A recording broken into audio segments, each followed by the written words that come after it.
Síntese está de volta. Vamos agora aos destaques da quinta-feira, dia 8 de outubro de 2009. Inquérito 2486. Relator ministro Carlos Aires Brito. Ministério Público Federal versus Sérgio de Oliveira Cunha. O inquérito foi instaurado para apurar a suposta prática de delitos contra a ordem tributária, além de peculato. Segundo a denúncia, os crimes teriam acontecido mediante a utilização de faturas falsas emitidas por agências de viagem de Rio Branco, no estado do Acre, para reembolso pela Assembleia Legislativa do Estado de supostas passagens aéreas. Um esquema semelhante teria sido utilizado em relação à cota de correspondência que cada parlamentar estadual teria direito para comunicação com eleitores. Lídia, de cara, delitos contra a ordem tributária e peculato.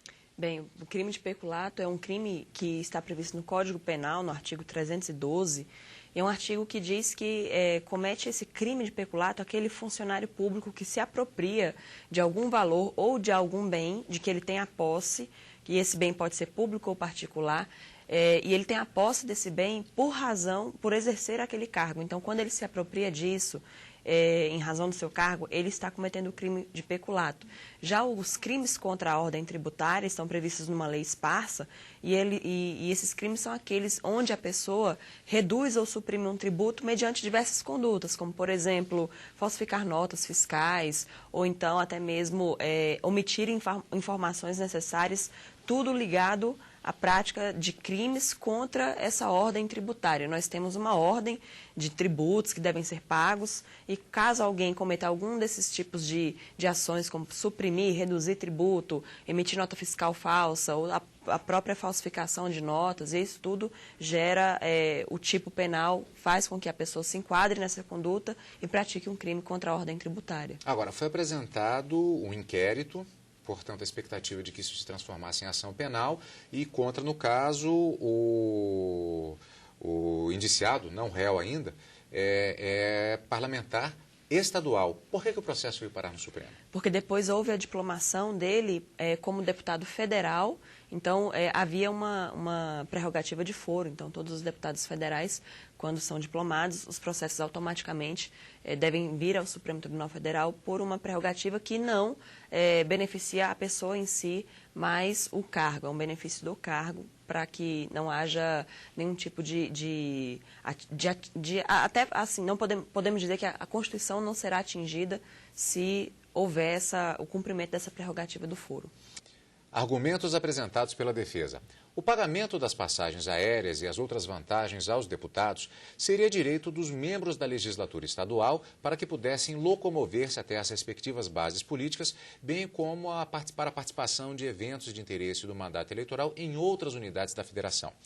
Assim, sobre este entendimento, não detêm os deputados a posse das cotas de passagem, mas o direito de recebê-las como vantagem pessoal e sendo que muitos poderiam ter a possibilidade de optar pelo desembolso direto das passagens, para a compra das passagens, e o ressarcimento através do recebimento das respectivas cotas em espécie, o que não resultaria em nenhuma apropriação ou subtração. O relator do processo, o ministro Carlos Aires Brito, entendeu que há indícios suficientes para justificar a aceitação da denúncia, pelo menos em parte. Houve, a meu sentir, nesta fase prefacial, vontade livre e consciente do desvio do dinheiro, valor ou qualquer outro bem público ou móvel em proveito próprio ou alheio. No caso, em proveito do denunciado e de terceiros que usufruíram indevidamente das passagens aéreas e da cota de correspondência. Isso no plano, evidentemente, dos indícios de autoria, né? Estou assentando que há indícios convincentes de autoria dos delitos cuja materialidade está aqui documentada à saciedade, no plano da materialidade. Esse é o quadro. Senhor presidente, eu tenho por atendido os requisitos da prova da materialidade delitiva, dos indícios de autoria, além de ressaltar que a denúncia sinaliza, dentro do possível, não é, dada a natureza do crime, as condutas supostamente protagonizadas pelo denunciado, de modo a evidenciar o elo, não é, o liame entre as condutas e seus beneficiários. não há dúvida de que a peça de acusação é idônea o suficiente para possibilitar ao denunciado o exercício da ampla defesa. Agora, não posso deixar de ajuizar sobre a precipitação do acatamento das teses defensivas, né? Não posso deixar de dizer que o quadro empírico tracejado não permite rechaçar de plano a imputação ministerial pública. Senhor presidente, quanto ao delito tributário, considerando que o Conselho de Contribuinte ainda não julgou o recurso administrativo e que, portanto, o débito tributário não está constituído definitivamente, eu estou votando pelo trancamento da persecução penal, né, quanto às supostas infrações aos incisos 1 e 2 da lei, ficando suspenso, naturalmente, o curso do prazo prescricional. Eu faço, na linha da nossa pacífica jurisprudência, no sentido de que a constituição definitiva do crédito tributário na via administrativa é que precede toda e qualquer discussão quanto à tipicidade penal das condutas descritas no artigo 1º da Lei 8.137/90. Por amostragem, cito o HC 81.611, Sepúlveda pertence, 88.657 também pertence, o 90.957, ministro Celso de Mello. Diante desse quadro, eu estou recebendo a denúncia quanto ao crime de peculato e voto pelo trancamento da persecução penal quanto ao delito de natureza tributária. Vale insistir aqui que se trata, portanto, de um inquérito e a aceitação, ainda que em parte, das acusações não implica, a gente sempre insiste nisso, em uma condenação. Transforma-se o inquérito em uma ação penal. Isso, agora sim é que começou realmente um processo penal onde os ministros vão fazer toda essa apuração para saber se existe ou não realmente a prática do crime de peculato. Então, o ministro relator, ele entendeu que o inquérito trazia indícios suficientes de autoria e de materialidade com relação ao crime de peculato. E ele não recebeu o inquérito, não recebeu a denúncia com relação ao crime contra a ordem tributária, porque ainda existe um processo administrativo pendente para saber se realmente houve essa prática, e somente depois de finalizado esse procedimento administrativo é que poderia, então, o Ministério Público oferecer uma denúncia, porque o crédito tributário aí sim estaria constituído. Se não há crédito tributário constituído, não podemos ainda falar em suposta prática de algum crime. Então, por esse motivo, ele não recebeu em relação ao crime contra a ordem tributária, recebeu a denúncia em relação ao crime de peculato, e agora sim é que o processo penal se inicia com uma fase de instrução, onde os ministros vão apurar se realmente esse deputado praticou o crime ou não, para somente ao final haver uma condenação ou uma absolvição. Então, vamos acompanhar, portanto, no caso, a continuação agora desta ação penal, já que o entendimento do plenário foi exatamente no sentido de acompanhar o voto do ministro relator Carlos Aires Brito. Agora, o próximo processo, Lídia, ele tem uma curiosidade, porque se trata também de um inquérito 2721, envolvendo também parlamentar, mas aqui não se tratou nesse caso, de se decidir sobre a transformação deste inquérito em uma ação penal ou não, pelo recebimento ou não de uma denúncia a ser apresentada no caso. Aqui há uma homologação de transação penal. O que é isso? Bem, na verdade, quando o crime é de menor potencial ofensivo, o Ministério Público, ao invés de oferecer a denúncia para que aquele inquérito seja transformado numa ação penal, ele pode fazer uma proposta de acordo, na verdade seria a transação penal. Se aquela pessoa que está sendo investigada aceitar os termos do acordo do Ministério Público, então eles fazem esse acordo e, na verdade, a ação penal não precisa haver essa transformação do inquérito na ação penal. Aqui se trata, então, da prática de um suposto crime de menor potencial ofensivo com relação ao direito ambiental, construção de uma barragem, Exato. Me parece, e como a pena é pequena, então houve essa manifestação do Ministério Público de oferecer uma proposta. Se o acusado, no caso, aceitar, Se o investigado aceitar, aí sim não haveria essa ação penal. Aliás, essa transação penal é muito comum, como você disse, nos chamados crimes de menor potencial ofensivo, quando do julgamento, até por conta da Lei 9.099, que é exatamente a lei de criação dos juizados especiais. Isso. Até o ministro Marco Aurélio, ele tem uma crítica em relação a esse tipo de assunto chegar ao Supremo, ou seja, o Supremo Tribunal Federal estaria atuando, na verdade, como um juizado especial. Então, ele entende que isso não poderia, teria que ser revista essa atuação do Supremo. Mas como é um deputado e existe essa prerrogativa de foro, que nós falamos inclusive no inquérito anterior, teria que chegar ao Supremo. O Supremo é o tribunal competente para homologar essas transações feitas entre quem acusa, no caso o Ministério Público, e aquele que está respondendo a um inquérito. Agora, inquérito 2721 com a expectativa desta homologação de transação penal. Do que se tratou essa questão? Nós vamos rever a história desde o início pelo relatório do ministro Joaquim Barbosa. Senhor presidente, aqui trata-se de homologação de transação penal. Trata-se de inquérito instaurado para investigar o suposto cometimento do crime descrito no artigo 60 da Lei 9.605, pelo deputado federal Carlos Eduardo Torres Gomes, consistente na construção de uma barragem no loteamento São Silvestre, em Palmas, Tocantins, sem a devida licença ambiental. Técnicos do IBAMA, ouvidos no curso da investigação, confirmaram a existência da barragem e o impacto ambiental negativo da construção que prejudicou a fauna aquática do córrego tal. O deputado federal Carlos Eduardo Torres Gomes admitiu ter executado o represamento sem o licenciamento da obra, com interrupção temporária do curso da água. Há ainda o laudo número tal, que apontou os impactos da obra na área de preservação permanente, inclusive com risco à saúde dos moradores das proximidades da região afetada. Por fim, administrativamente, o IBAMA aplicou ao parlamentar a multa no valor de R$10 mil. Esse é o relatório, senhor presidente. No voto, o ministro relator, Joaquim Barbosa, ele diz como foi a proposta apresentada pelo Ministério Público de transação penal, bem como a manifestação do parlamentar sobre a proposta. Vamos rever.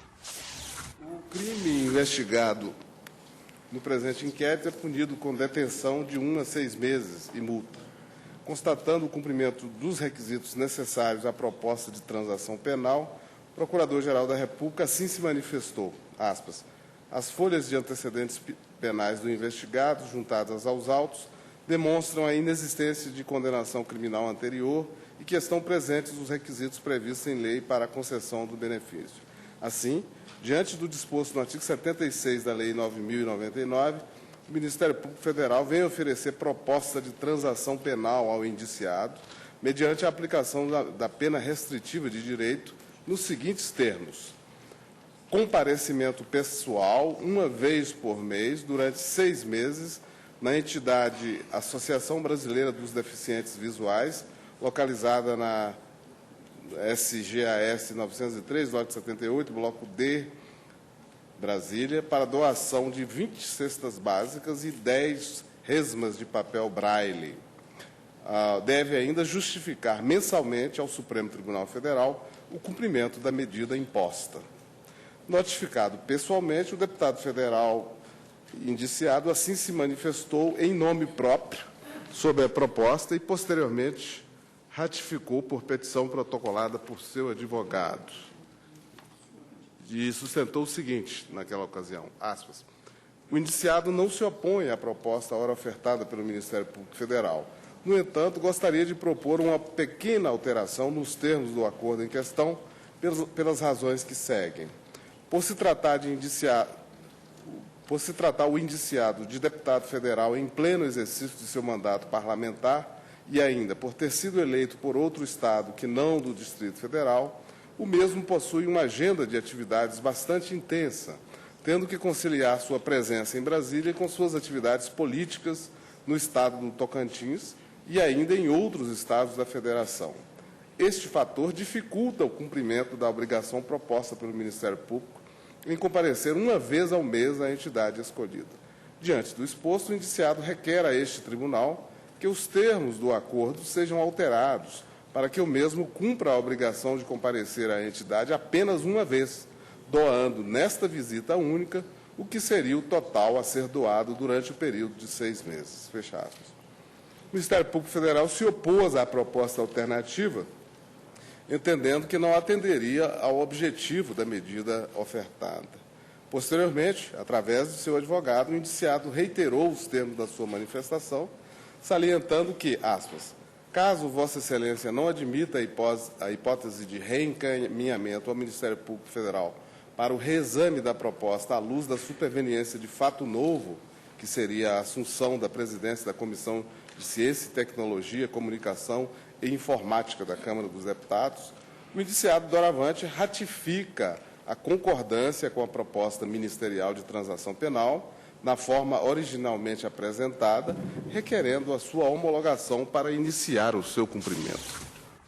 Sobre esta proposta feita pelo parlamentar e a manifestação do Ministério Público, em instantes já vamos ver qual foi o posicionamento do ministro relator neste caso. Mas eu gostaria de perguntar rapidamente para a Lídia sobre esse aspecto que foi colocado sobre os antecedentes relacionados a quem está sendo apresentada a proposta de transação penal, ou seja, há requisitos para que seja apresentada essa proposta. Isso, vários requisitos. A Lei 9.099 de 95 é a Lei do Juizado Especial Civil e Criminal, e ela traz esses requisitos. Então, não pode ser um crime que tenha um potencial ofensivo muito alto, ou seja, tem que ser um crime que tenha pena máxima de até 2 anos. No caso, a pena era de detenção e com certeza era uma pena menor de 2 anos.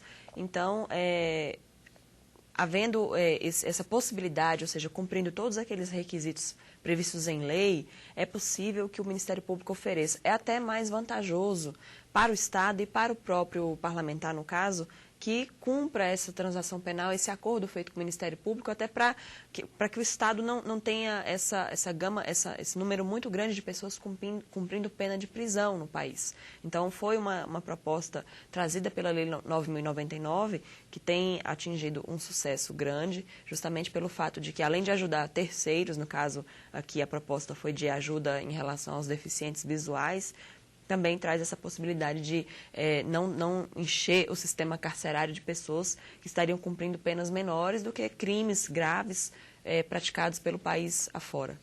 E, como vimos, houve uma proposta de uma modificação nessa transação penal apresentada pelo parlamentar e a manifestação contrária do Ministério Público. Vamos ver o final do voto do relator, ministro Joaquim Barbosa. Considero que a proposta do indiciado, no sentido da doação integral das 120 cestas básicas e 60 resmas de papel braille, em uma única oportunidade, poderia conduzir ao perecimento dos alimentos e até mesmo a problemas para o armazenamento desta quantidade de alimentos e de papéis. Não é efetivamente o ideal. Além disso, o indiciado deverá comparecer apenas uma vez por mês à entidade social indicada pelo Ministério Público Federal, razão pela qual não vislumbro qualquer dificuldade em conciliar o cumprimento da transação penal com o fiel exercício dos seus deveres parlamentares.